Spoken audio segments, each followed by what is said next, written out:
بسم الله الرحمن الرحيم Bismillahirrahmanirrahim. Assalamualaikum warahmatullahi wabarakatuh. Waalaikumsalam warahmatullahi wabarakatuh. Alhamdulillahirabbil alamin. Wal aqibatu lil muttaqin wa la udwana illa 'alal zalimin. Asyhadu an la ilaha illallah wahdahu la syarika lah. Asyhadu anna sayyidana wa nabiyyana Muhammad sallallahu alaihi wasallam.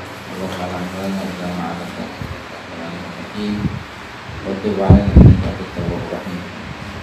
Allah Ta'ala wa astaghfirullah wa billahi minasyaitonir rajim. Innallaha ya'murukum an tu'addu al-amanati ila ahliha wa idza hakamtum bainan nasi an tahkumu bil 'adl. Innallaha ni'ma ya'idukum bihi innallaha kana samii'an basira. Alhamdulillah, semoga puji bagi Allah Subhanahu wa taala. Allah izinkan kita pada malam yang mulia ini bertemu di sahabat seduh. Mudah-mudahan pertemuan kita yang singkat ini akan keberkahan oleh Allah Subhanahu wa taala, diberikan pahala, dijadikan umur kita yang dengan keberkahan. Umur yang berkah itu adalah ziyadatul khair, bertambahnya kebaikan dengan umur yang diberikan oleh Allah Subhanahu wa taala.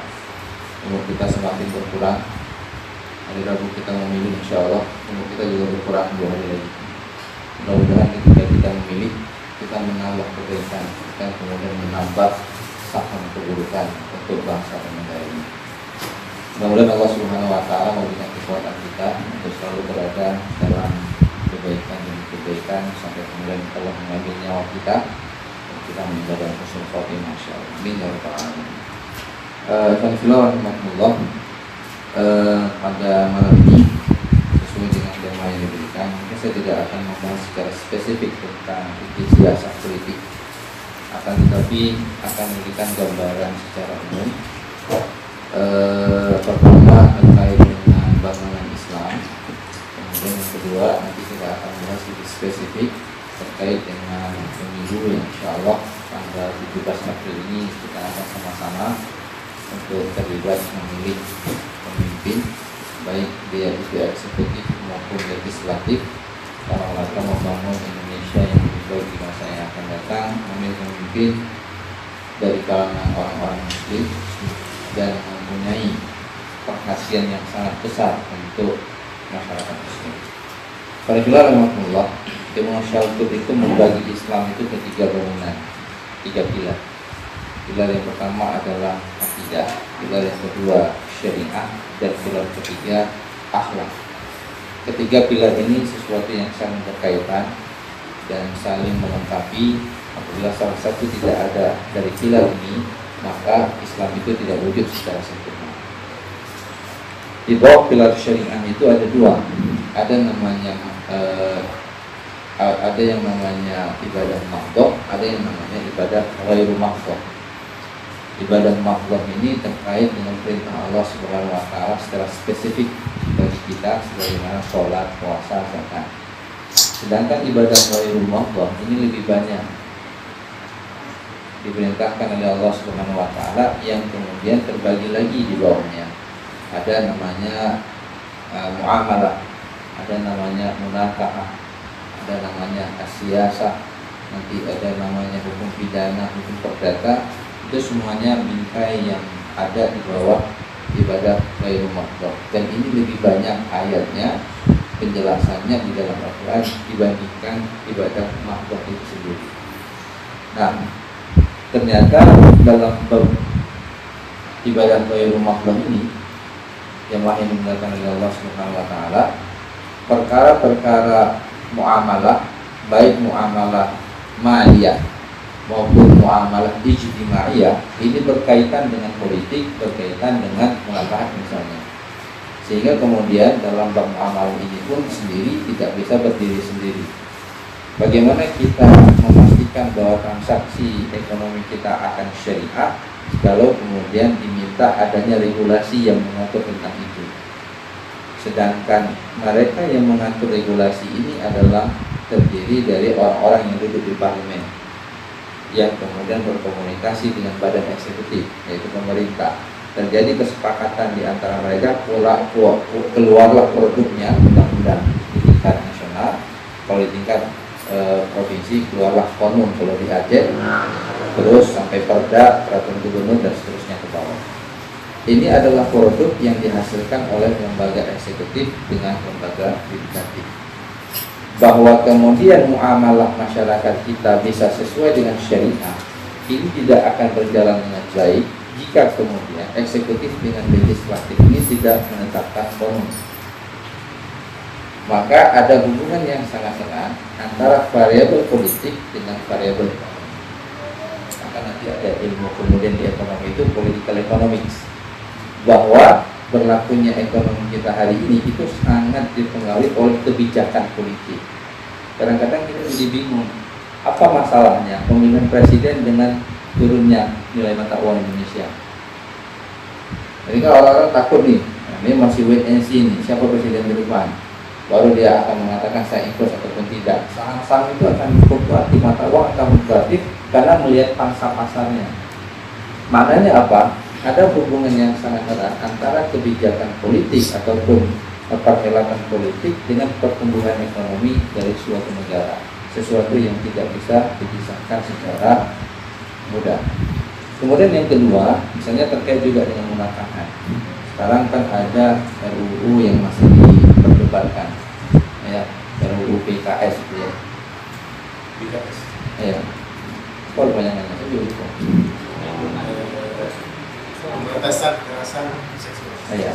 Dan pemberantasan kekerasan seksual ini banyak pasal-pasalnya itu yang diperdebatkan bertentangan dengan ayat-ayat Al-Quran. Salah satu yang saya dapatkan informasi yang pernah didiskusikan, tapi saya terus terang belum membacanya secara spesifik kan tersebut. Seorang wanita itu boleh menolak berhubungan dengan suaminya ketika diajak alasan lelah, capek, alasan-alasan lainnya, ataupun dia tidak mood saja, saya tidak mood malam ini.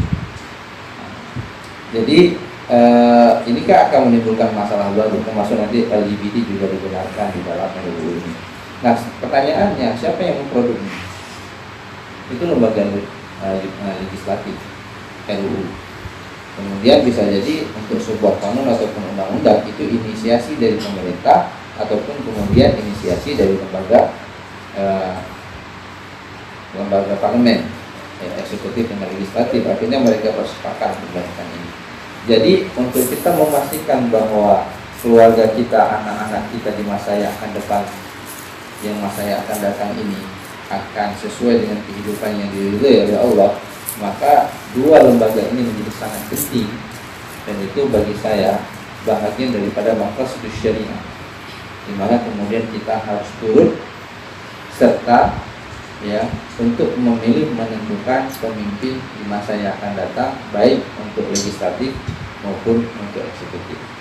Nah, hal ini kemudian dilandasi dengan firman Allah Subhanahu wa taala di dalam surah An-Nisa ayat 58. Allah Subhanahu wa taala mengatakan dan mengingatkan kepada kita, ini kalau saya ini lebih mantap penjelasan beliau. Ya, Allah mengatakan innallaha ya'murukum an tu'addul amanati ila ahliha. Jadi ayat ini sangat kuat. Pertama Allah menggunakan takkid, inna, sesungguhnya. Dan takkidnya itu khabari bukan isyari, artinya sesuatu yang memang diperintahkan oleh Allah. Innallaha ya'murukum. Jadi tidak ada khilaf lagi di sini, jelas pemahamannya. Sesungguhnya pakai takkid, Allah menyuruh kamu. Tidak ada makna lain. Bukan pemahaman penafsiran bahwa ini menjadi penafsiran. Nah, Allah yang menyuruh kita. Innallaha ya'murukum an tu'addul amanati ila ahliha. Di dalam kitab yang saya bawa ini As-Siyasah Asy-Syar'iyyah fi Islahir Ra'i war Ra'iyah, ini ditulis oleh Ibnu Taimiyah. Beliau mengatakan ayat ini terkait dengan masalah umarah. Ya. Nah, umarah itu terpilih ketika kita memberikan amanah kepada dia. Maka ketika dia mendapatkan amanah itu, ya, kita memberikan amanah kepada ahlinya, maka ketika dia mendapatkan amanah itu, dia menjalankan amanah ini kepada orang yang memberikan amanah kepada dirinya. Maka Rasulullah SAW itu bersabda, adil amanat ila man itamanaka wa la takun man fanaka. Rasulullah SAW mengatakan, ya, berikan amanah kepada mereka yang kamu percayakan amanah tersebut. Jadi dia sudah memberikan amanah kepada kita, maka kita menjalankan amanah yang telah diamanahkan oleh dia. Akan tetapi wala takun manfanaka, kamu jangan berkhianat kepada orang yang berkhianat kepada kamu. Ini Masya Allah. Bisa jadi kita berikan amanah kepada dia, ternyata dia berkhianat, tapi kita jangan berkhianat kepada dia. Bagaimana Islam membangun kesetiaan sebenarnya? Kalau kamu dikhianati, kamu jangan pernah mengkhianati dia. Nah, jadi ayat ini ya menjadi ayat yang sangat kuat kepada kita bahwa dalam memberikan amanah itu kita harus memahami bahwa yang kita berikan ini adalah perintah Allah Subhanahu wa taala. Jadi antu'addul amanati ila ahliha ini menjadi sangat kuat, di mana kita kemudian harus memberikan amanah wilayah kepada seseorang yang kita yakini bagi kita dia mampu mewujudkan apa yang diinginkan, apa yang diridhai oleh Allah dan Rasulnya. Nah, dalam buku ini ada amanah. Ini bab pertama. Ibnu Taimiyah itu menjadikan ukuran isti'malul aslah. Ini yang kita pilih muslim semua nih. Di Aceh nggak ada yang muslim ya? Muslim semua yang kita pilih. Presiden muslim juga kan? Nah sekarang kita lihat siapa yang paling aslah di antara dua itu, yang mampu menjalankan amanah ini. Ibnu Taimiyah mengutip hadis Rasulullah SAW yang diriwayatkan oleh Bukhari. Man waliya min amril muslimi syai'an fa walla rajulan wa huwa yajidu man huwa aslah lil muslimin minhu faqad khana Allah wa rasulahu. Barang siapa yang memberikan wali, memberikan amanah, memberikan wilayah untuk urusan orang-orang muslim, fa walla rajulan, lalu dia memberikan kewilayahan itu kepada seseorang, wa huwa yajidu man huwa aslah lil muslimin, padahal dia tahu ada orang yang lebih baik dibandingkan orang yang dia berikan wilayah tersebut. Pada seorang yang kita tadi ada yang lebih baik, maka Rasulullah mengatakan faqad khana Allah wa rasulahu, dia telah berkhianat kepada Allah, berkhianat kepada Rasul. Jadi orang yang kita berikan wali wilayah, yang kita berikan suara kalau bahasa kita hari ini, mereka yang kita anggap yang paling aslah di antara mereka-mereka yang menawarkan dirinya. Jadi kalau pakai kata yang paling aslah. Kalau orang-orang yang paling aslah, oh ini yang paling aslah pakai A, maka dari A itu ada 9 orang. Pilih yang paling baik, yang paling keren kalau bahasa anak muda sekarang, ya, yang paling keren, milenial. Nah, dan ini dipertegas dengan apa yang diungkapkan oleh Umar bin Khattab radhiyallahu anhu. Man waliya min amril muslimin syai'an fa walla rajulan limawaddah aw qaraba bainahuma faqad khana Allah wa rasulahu wal muslimin. Umar mengatakan barang siapa yang memberikan wali suara kepada orang-orang muslim, dia berikannya karena yang pertama lil mawaddah, ada hubungan kasih sayang sama orang yang ini kan, ataupun qarabah, kedekatan, satu kampung kah, orang kerabat kah. Nah, dia pilih gara-gara itu, tapi dia tidak melihat siapa yang lebih aslah, padahal dia tahu. Maka Allah mengatakan faqad khana Allah wa rasulahu wal muslimin, dia telah berkhianat kepada Allah, berkhianat kepada Rasul, dan dia berkhianat kepada orang-orang muslim. Nah, kenapa amanah ini menjadi penting? Amanah ini sebenarnya apa? Saya coba lihat dalam tafsir Ibnu Katsir, saya kutip di sini. Yang pertama, amanah yang kita berikan kepada seseorang itu min hukukillah, ada hak Allah di sana. Ala ibadihi minas salawat waz zakat wal kafarat wal hudud was siyam wa ghairi dzalik. Jadi orang yang kita berikan wilayah, kita berikan suara itu adalah dia mampu memenuhi hak Allah Subhanahu wa taala. Hukukul ibad. Hukukullah azza wa jalla ala ibadihi. Yang kedua, wa min hukukil ibad ba'duhum ala ba'din kal wada'i wa ghairi dzalika. Jadi contoh di sini dia mampu juga menjalankan hak-hak hamba. Salah satunya adalah wada'i, janji. Ini kan semuanya pada janji kan. Aku setia pada dirimu, aku akan buat ini. Kalau aku menang berangkat umroh semuanya bagi yang mampu. mampu, yang nggak mampu jangan keluarkan. Itu janji-janji yang tebarkan. Nah pertanyaannya, mampu nggak dia mewujudkan hukum ini? Lalu terkait dengan ayat tadi, Allah mengatakan wa idza hakamtum bainan nasi an tahkumu bil 'adl. Maka kemudian Ibnu Katsir menjelaskan bahwa dia mampu menciptakan keadilan. Jadi amanah yang kita berikan itu dia mampu memenuhi hak Allah, lalu mampu memenuhi hak ibad, yang kemudian menciptakan keadilan. Ketika dia mampu menciptakan keadilan, akan terjadilah tahqiqul amniyah, terciptanya kedamaian. Jadi amanah yang kita berikan ini dalam perspektif ini. Kalau bisa kita katakan besok kita memilih, maka kita harus memastikan bahwa orang yang kita pilih ada ini. Nah pertanyaannya, ini yang kita pilih orang-orangnya nampaknya nggak keren-keren kali lah.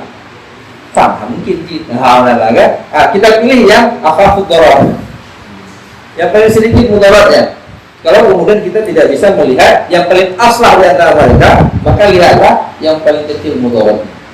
Untuk siapa? Bukan untuk kita. Kadang-kadang kita sering milih itu kan karena kedekatan teman ya. Karena kenapa nanti terpikir kalau dia terpilih, mungkin ada aspirasi ada untuk kita sikit-sikit ya. Padahal kita tahu dia ini orangnya nggak wadainya nggak bagus.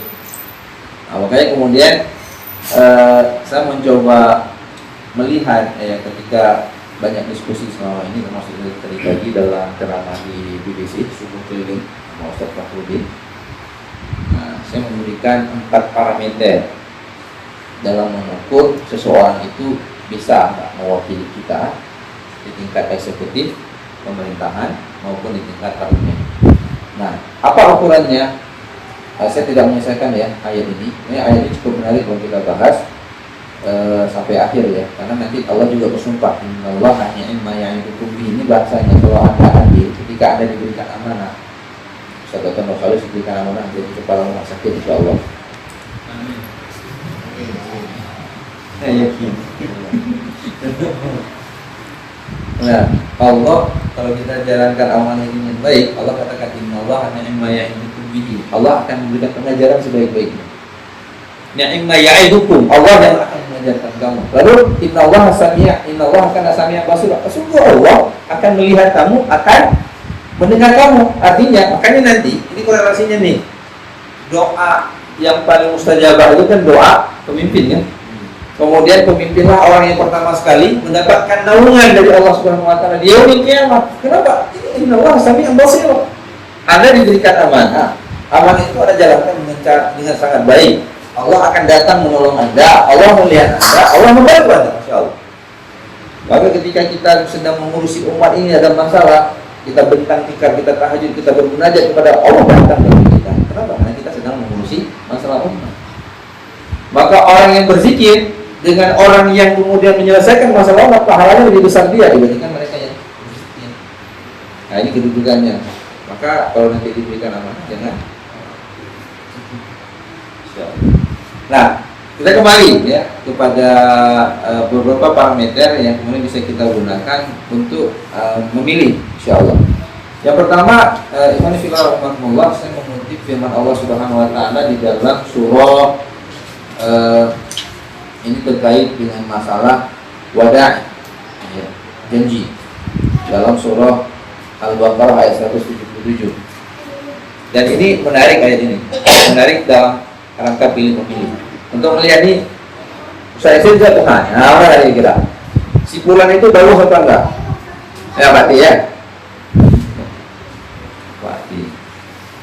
Laisa al-birra an tuwallu wujuhakum qibala al-masyriqi wal maghrib, walakinnal birra man amana billahi wal yawmil akhir wal malaikati wal kitabi wan nabiy wa atal mala 'ala hubbihi dzil qurba wal yatama wal masakin wa ibnis sabil والسائلين وفي الرقاب وأقاموا الصلاة وآتوا الزكاة والموفون بعهدهم إذا عاهدوا والصابرين في البأساء والضراء وحين البأس أولئك الذين صدقوا وأولئك هم المتقون. Jadi ini imannya benar dan dia termasuk orang yang bertakwa. Apa albirru itu? Kebaikan itu. Allah katakan, bukanlah kebaikan itu Anda menghadapkan wajah ke barat ataupun ke timur ataupun ke barat. Ayat ini turun kalau dalam asbabul nuzulnya terkait dengan sahabat sebahagian masih ragu ketika terjadi perubahan arah kiblat. Ya, Perubahan Alkitab ini itu sudah terjadi dalam goncangan jiwanya Rasulullah itu 3 tahun. Ya. Qad nara taqalluba wajhika fis sama. Itu kan Rasulullah memunajat kepada Allah. 3 tahun Rasulullah berdoa, ketika sampai di Madinah baru turun ayat ini. Ketika turun ayat ini, para sahabat itu ragu. Ada benar apa enggak? Turun ayat ini, Allah katakan, bukan menghadap ke timur dan ke barat itu adalah kebaikan. Tapi kebaikan itu dalam Ibnu Katsir dijelaskan adalah Anda percaya kepada Allah dan melaksanakan perintah Allah. Ini perintah Allah untuk merubah itu. Maka kemudian Allah katakan di ayat ini, kalau saya sederhanakan pembahasannya, ayat ini menjelaskan tentang rukun iman, menjelaskan tentang rukun Islam, yang ketiga rukun sosial, hubungan kemasyarakatan. Rukun imannya Allah katakan, walakinnal birra man amana billah wal yaumil akhir. Ini rukun iman, beriman kepada Allah, beriman kepada hari akhir dan seterusnya. Kemudian kita loncat sedikit, kemudian Allah nanti menjelaskan tentang wa atal mala ala hubbihi dzawil qurba wal yatama wal masakin. Ini juga nanti menjelaskan tentang prioritas dalam memberikan sedekah. Ya. Baru kemudian Allah menjelaskan wa aqamas shalah wa ataz zakat. Itu masuk ke dalam rukun Islam, menegakkan sholat, membayar zakat. Nah, sekarang caleg itu, kalau kita di pagi kan yang saya ngomongnya caleg semua orang datang. Ada Bapak Sulaiman Abdana, orang sholat zakat. Orang bersih lah semuanya. Nah, rukun imannya oke, rukun Islamnya oke. Nah, rukun sosialnya oke enggak? Apa rukun sosialnya? Wa atal mala ala hubbihi dzawil qurba. Dia memberikan harta yang dia cintai kepada, ini prioritas, dzawil qurba, orang yang paling dekat. Nanti di dalam tafsir Ibnu Katsir itu dia mengutip hadis. Apabila sedekah kita berikan kepada orang miskin, kita dapat pahala sedekah. Tapi kalau sedekah itu kita berikan kepada kerabat kita yang miskin, kita dapat 2. Yang pertama kita dapat sedekah, yang kedua silaturahmi. Nah, kalau hari ini ada orang berikan sedekah nanti menjelang pemilu, ini perlu dipertanyakan. Ini interestnya apa? Apalagi kemudian kita tarik ke belakang, apakah selama ini itu sudah menjadi kebiasaan tabiat dia dalam bersedekah? Oh, kalau tidak ada, nah ini masuk dalam kategori ar-rashi wal mubashir binnar. Kemarin ada ibu-ibu kampung keramat nanya sama suaminya ke saya, dia ajak gitu kan, ada acara kasihnya mantap, kompor gas, plus ada yang kasihnya sarung, tergantung ini calegnya kayak apa kan. Ini nunggu ya bang, bilang sama suaminya, Pak, jadi kalau saya nggak pilih bapak boleh kan? Itu sakitnya tuh di sana. Nah, kenapa ditanya? Karena saya nggak setuju dengan partai bapak memilihnya presiden ini gitu. Saya nggak bilang ya, apalagi direkam. Dan saya mau pilih presiden yang itu. Dijawab sama caleg ini, kan dia ya, belajar mantik ya. Ibu nggak apa-apa pilih presiden itu, calegnya pilih saya. Nah, jadi cincai-cincai lah. Tapi kalau saya nggak pilih bapak nggak apa, anggap aja sedekah dari saya. Gitu kan. Pertanyaannya, ini halal nggak Ustaz? Haram. Kenapa? Karena selama ini dia nggak pernah kasih sedekah, nggak pernah kenal sama ibu ini. Tapi tiba-tiba dia ada dan memberikan. Pertanyaannya kenapa? Ya, baru sadar. Ya, jadi wa'at al-ma'ala arabi dzawil qurba wal yatama wal masakin. Nah, itu pertama ya, tentang kebaikan. Maknanya sebenarnya begini, sedekah itu kan bukan hanya dalam makna kita memberikan materi. Karena makna sedekah itu luas. Tabassum fi wajhi sedekah. Jadi sedekah itu dia materi dan non materi. Ya, artinya beda dengan infak. Kalau infak itu ayat Al-Qur'an semuanya bicara tentang materi. Tapi kalau sedekah enggak, dia dengan tangan enggak. Selama ini tiba-tiba waktu ada orang meninggal, udah dia paling angkat ini botol buah. Wah, maka bantuan, konkret kuburan gitu. Selama seluruhnya nggak pernah gitu. Jelang pemilu aja. Nah ini kan jadi masalah juga. Ya, kalau dia menang pasti dia nggak lagi. Karena kenapa? Udah pakai baju jas. Bisa. Nah, kalau dia nggak menang hilang kan? Bawa orang kemudian. Nah, yang lebih gawat lagi, nah ini Allah katakan, wal mufuna bi ahdihi bi idza ahadi. Dia mampu menyempurnakan janji ketika dia berjanji. Sekarang semuanya kasih janji kan? Nah, Nah, wal mufuna bi ahdi mida'ahadu ini menjadi alat ukur tentang kebaikan seseorang. Jangankan mereka yang menjadi kita saja dalam hari-hari.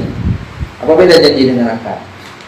Ini masuk ke muamalah maliyah. Kalau akad irtibat itu ikatan itu kedua pihak, akad nikah kedua pihak, akad jual beli kedua pihak, yang satu jual yang satu beli, ada ijab kabulnya. Tapi kalau al-waqdul wa'i itu sebelah pihak. Saya berjanji besok jumpa dokter. Dokter nggak penting tunggu saya, karena saya yang berjanji sama dokter. Saya berjanji kalau saya menang, antum semua pergi haji, pergi umrah, insya Allah kalau mampu. Nah, ketika saya menang, anak kasih ke antum, nih perangkat. Saya nggak mau. Selesai, tidak salah. Jadi janji itu kewajibannya sebelah pihak, tidak kedua belah pihak. Tapi kalau akad, wa'ufu bil uqud. Nah, itu wajib kedua belah pihak. Nah, tapi kalau janji, innal ahda kana mas'ula. Janji yang kamu buat kalau kamu tidak sempurnakan, kami akan tanya, kenapa kamu tidak sempurnakannya? Maka dia masuk dalam kategori cinta orang munafik. Kalau dia tidak menyempurnakan. Ya. Ada 3 ya, ciri orang munafik. Idza wa'ada akhlafa, wa idza hadatha kadzaba, wa idza wa'ada akhlafa, wa idza tu'mina khana. 3. Ya. Ada satu lagi, apabila dia ini ada satu lagi, ada 4, ada satu lagi habisnya saya lupa. Nah, jadi ikhwan fillah rahimakumullah, ini bisa menjadi alat ukur bagi saya. Menjadi alat ukur, kita lihat ini. Kesimpulan ini bisa kita pilih apa enggak? Lihat track record janjinya.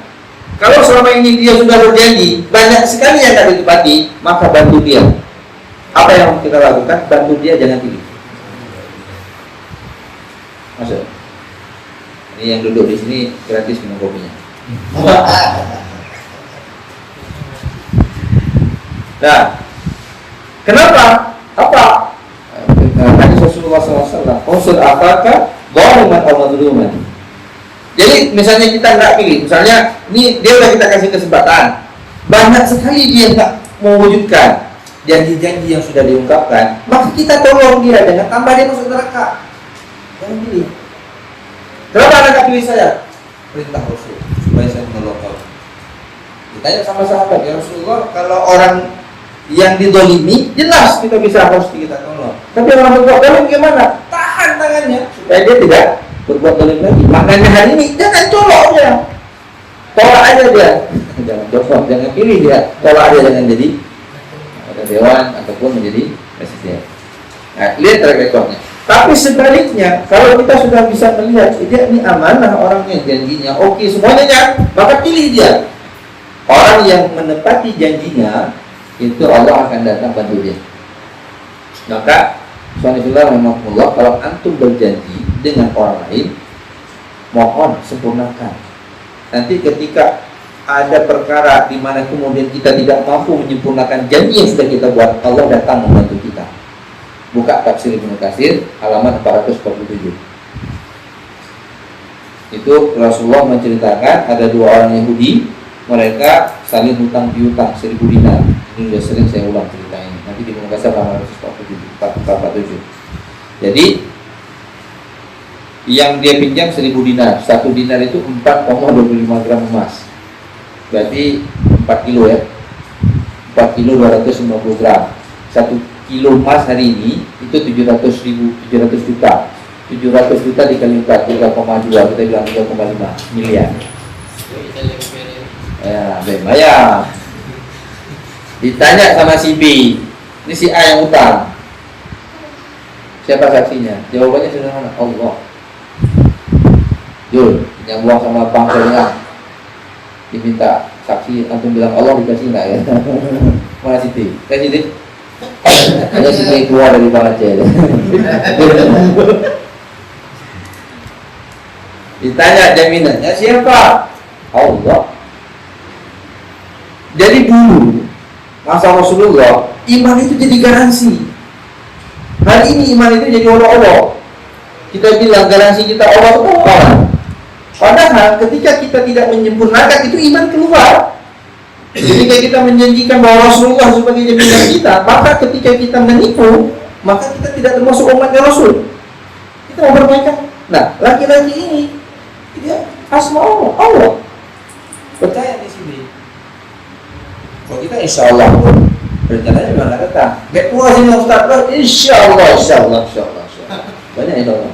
Latih harus jalan. Tapi insya Allah biar anak dan supaya nggak bohong. Nggak enak lah saya tolak dokter aja kan. Saya bilang insya Allah berarti memang pergi. Padahal insya Allah itu 99% saya datang. 1% Allah berkehendak saya nggak jadi datang. Tapi saya sudah punya keinginan. Asalnya. Itu baru satu parameter.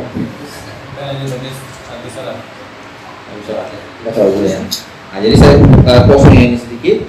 Nah, akhirnya sampai waktunya datang si A ini, si B menyelesaikan hutangnya, masya Allah. Tidak ada kapal.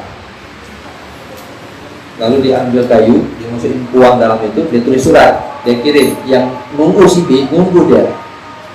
Ternyata masya Allah pada Allah terjadi. Dia nunggu nggak ada, dia bilang, saya dari kayu bakar aja. Dia bawa pulang lah. Ternyata dipertemukan dengan kayu bakar yang dihanyutkan oleh si A. Siapa yang mengerjakan ini? Siapa yang bekerja? Allah. Bawa pulang dia belah, ada surat di dalam. Tapi si A ini karena memang orangnya itu adalah orang menepati janji, tidak cukup sampai di situ. Karena nggak ada kapal, dia ikhtiar lagi. Besok ada tunggu kapal, dia cari uang, dia antar. Masya Allah. Terkejut si B. Kenapa kamu datang lagi? Uangnya kan sudah. Kan kapal nggak ada kemarin. Ini sudah di sini, masya Allah. Allah bekerja untuk memenuhi janjinya.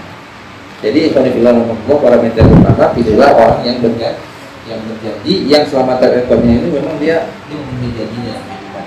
Jadi kalau ada anggota dewan banyak berjanji, kalau dia hari ini ternyata dalam kehidupan sehari-hari nggak dipenuhi, bantu dia, jangan pilih saya aja. Allah a'lam bishawab. Kita jeda dulu sebentar. Balik syariat kita lakukan syariat. Assalamualaikum warahmatullahi wabarakatuh. Bismillahirrahmanirrahim. Assalamualaikum warahmatullahi wabarakatuh. Kita lanjutkan sedikit lagi pembahasan kita tentang dawabit, batasan-batasan dalam kita memilih, terutama insyaallah dalam menyukseskan kantor Profesor ini. Ini saya bicara dawabit, tentu milih nggak ya? Capek kita bilang dawabit, nggak milih. Soalnya apa kita ubah? Jadi Alhamdulillah memilih ini kewajiban syariah, karena yang kita memilih orang yang tepat untuk kita berikan amanah, di mana kemudian dia harus memenuhi amanah yang kita inginkan. Maka kalau kita nggak memilih, orang gila memilih yang mana ya? Siapa yang gila? Orang gila sama kita. Ya, orang gila memilih pasti dipilih orang gila. Jadi wajib kita untuk memilih. Oke, kita kembali sedikit lagi. Jadi, Alhamdulillah, ternyata al-wa'id atau wafa al-wa'id, menyempurnakan janji, itu bahagian dari fadhail akhlak. Ketinggian akhlak seseorang itu terletak kemampuan dan kemauan dia dalam memenuhi setiap janjinya. Maka di akhir dari ayat Al-Baqarah 177 itu Allah katakan ulaikal ladzina shadaqu. Jadi orang yang beriman, orang yang berislam, rukun iman dipenuhi, rukun Islam dipenuhi, dia gemar memberikan sedekah, ya, kemudian dia memenuhi janji, itu imannya benar. Ulaikal ladzina shadaqu wa ulaika humul muttaqun. Jadi juga termasuk dalam kriteria orang-orang yang bertakwa. Jadi memenuhi janji itu masuk dalam kategori fadhail akhlak. Kemudian juga rawahid al-qadariyah, menunjukkan tingkat tingginya peradaban seseorang. Jadi sekarang kan Arab gitu kan. Kalau kita ke Eropa, orang itu kalau janjinya on time on time. Kalau kapannya berangkat on time. Kalau nggak on time kita ditinggal gitu. Menunjukkan tingkat peradaban seseorang itu di situ. Kalau kita biasa 10 menit, 10 menit kok bakal habis 10 menit, jadi 20 menit makin telah, semakin sampai. Nah jadi Alhamdulillah itu yang harus kita lakukan melihat orang-orang yang kemudian mampu untuk memenuhi janji-janji yang sudah dibuat. Nah, yang kedua yang kita pahami bahwa memilih itu Allah akan ditanya oleh Allah Subhanahu wa taala. Kita tidak memilih, dengan kita memilih dua-duanya akan ditanya. Di dalam Al-Qur'an surah As-Saffat ayat 22 sampai 24. Allah Subhanahu wa taala mengatakan wahsyurul ladzina zalamu wa azwajuhum wa ma kanu ya'budun min dunillahi fahduhum ila siratal jahim wa qifuhum innahum mas'ulun. Allah Subhanahu wa taala memerintahkan kepada malaikat wahsyurul ladzina zalamu wa azwajuhum, kumpulkanlah orang-orang yang berbuat zalim dan teman sejawat mereka, orang-orang yang beserta mereka mendukung kezaliman. Kalau kita ikut apa yang dikatakan oleh Ali bin Abi Thalib, apa tuh Ustaz,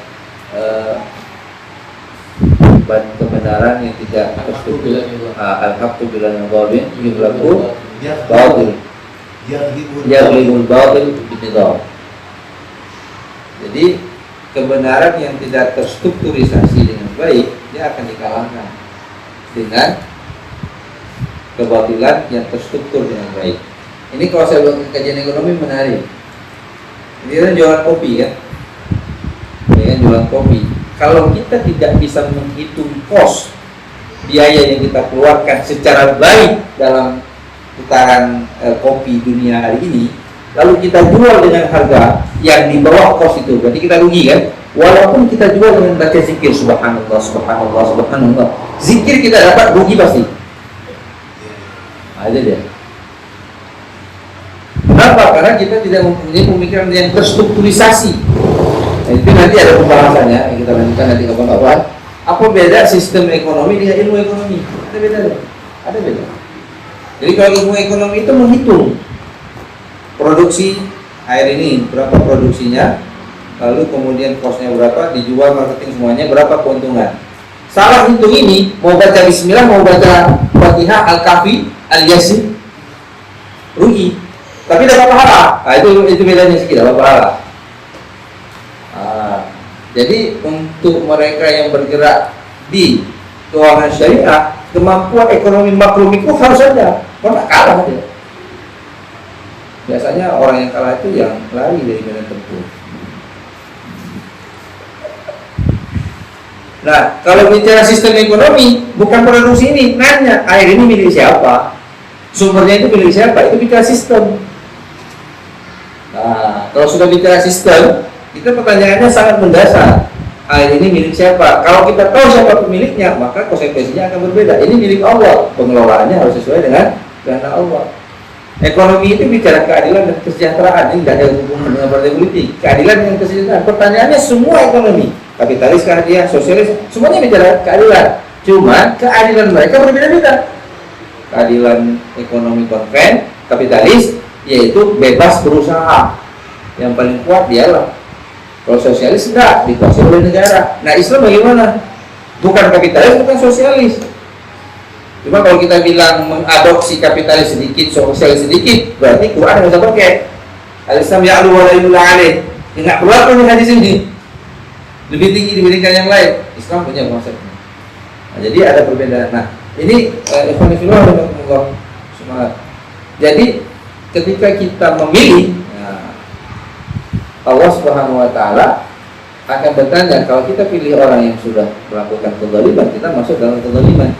Maka ketika nanti di hari kiamat Allah menyuruh para malaikat untuk mengumpulkan kita bersama orang-orang yang berbuat zalim dengan teman-temannya, wa makan ya'budun, dengan apa yang mereka sembah min dunillah, selain daripada Allah Subhanahu wa taala, ila siratul jahim. Tuh mereka jalan sana tuh.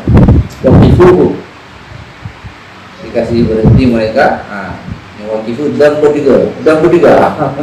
Kata-kata innahum mas'ulun, akan ditanya, kenapa Anda memilih dia, kenapa Anda tidak memilih dia. Jadi ikhwanillah rahimakumullah, ini hampir sama relevansinya dengan firman Allah Subhanahu wa taala surah Al-Baqarah juga 281, wattaqu yawman turja'una fihi ila Allah summa tuwaffa kullu nafsin ma kasabat wa hum la yuzlamun. Jadi Allah Subhanahu wa taala mengingatkan kita, bertakwalah dengan hari kiamat di mana kamu kembali kepada Allah, kamu dimeninggalkan, akan dibalas oleh Allah kullu nafsin ma kasabat, apa yang kita lakukan. Dan Allah tidak akan zalim. Kalau baik kita balas, kalau jahat dibalas sesuai dengan apa yang kita lakukan. Jadi rahimahullah, memilih itu akan diminta pertanggungjawaban oleh Allah Subhanahu wa taala. Nah, ketika ini yang ketiga, nanti ini yang kedua. Yang ketiga, ketika kita memilih, maka lihat yang paling aslah dulu. Kalau partai, cari partai yang paling aslah. Kalau semuanya korupsi, cari yang korupsinya paling sedikit. Semuanya membela umat Islam, cari yang paling banyak membela umat Islam. Enggak ketemu semuanya jelek, baru masuk ke kategori cari yang mudaratnya paling kecil. Kalau presiden jelas pokoknya, ya. Jelas pilihannya. Maksudnya jelas pilihannya cuma dua kan. Jadi ya kalau nggak satu ya dua lah. Nah, gitu ya. Artinya kita tinggal lihat aja terus. Nah, jadi ya paling benar ngomong-ngomong, ini mungkin beberapa parameter ya, Covid yang terus terang memang sejak mulai Senin kemarin, Kamis kemarin, dimana pas saya ceramah saya tetap akan mau mendiskusikan tentang hal ini, karena memilih presiden, memilih eksekutif itu sebenarnya menyerah urusan kita serahkan ke mereka untuk 5 tahun yang akan datang. Kalau kemudian kita salah memilih, kalau salah kita mabuk, sebulan kemudian rambutnya itu boleh gitu kan. Tapi kalau salah memilih, maka kepentingan kaum muslimin yang negeri ini mayoritasnya orang Islam akan terjejas. Oleh karena itu kita harus melihat. Kita sudah memverifikasi, mengenal, ya. Lalu kita sudah berikhtiar memilih yang terbaik. Oh, ternyata dia menipu. Kita kembali kepada Allah Subhanahu wa taala. Tapi jangan kemudian kita tidak memilih karena menganggap mereka tidak baik. Lalu kita tidak memilih, orang jahat memilih, orang gila memilih, orang LGBT memilih. Maka nanti presidennya presiden LGBT juga yang berjumlah. Nah, sekarang orang-orang soleh itu harus keluar. Ya, kalau ada yang mengatakan siasa itu jorok dulu, tapi siasa hari ini tergantung siapa yang duduk di sana. Jadi kalau itulah alhamdulillah, terus terang juga yang terakhir itu juga kita harus mengingatkan masyarakat kita tentang ini juga tawabi. Kalau mereka sekarang hari ini memberikan hadiah, itu rasuah, masuk dalam kategori rasuah. Kalau rasuah mutasyifina masuk neraka jahanam. Jadi ada yang bilang ambil uangnya jangan pilih orangnya, dosa juga. Jangan ambil uangnya, jangan pilih orangnya. Itu yang harus kita lakukan. Tunjukkan bahwa kita punya izzah. Nggak bisa dibeli dengan 100.000, 500.000. Saya dengar di Sabang tadi telepon teman-teman di Sabang, gimana perkembangan sana? Terakhir jawabannya. Satu suara 500.000 kan? 500.000 kalau satu keluarganya ada 4 orang 2 juta. Karena masyarakat kita udah rusak. Saya kemarin baru pulang memeriksa, saya asesor, baru pulang memeriksa salah satu prodi perbankan syariah.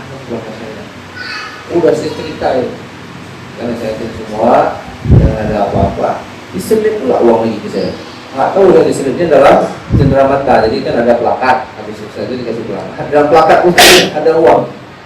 Keren juga uangnya. Pas saya ini Ustaz, ini kan Ustaz banyak dari tausiah, anggaplah ini uang ceramah kan. Saya marahin ya. Ini saya laporkan ke Bank BD, kalau biasa tutup. Jadi kami bilang Allah itu sudah terbiasa. Ternyata juga orang-orang juga yang seperti itu sering banyak. Nah, kalau kita kemudian bisa dijumpai seperti itu, sangat sedikit dan sangat murah dengan kita. Sedangkan kita menginginkan lebih besar dari itu Allah Rasulnya. Allah alami sawab. Ini hanya ini yang boleh saya sampaikan pada malam ini. Mudah-mudahan Allah Subhanahu wa taala meridhoi pertemuan kita, memberikan yang terbaik untuk masa depan kaum muslimin dan negeri ini. Allah alami sawab. Assalamualaikum warahmatullahi wabarakatuh.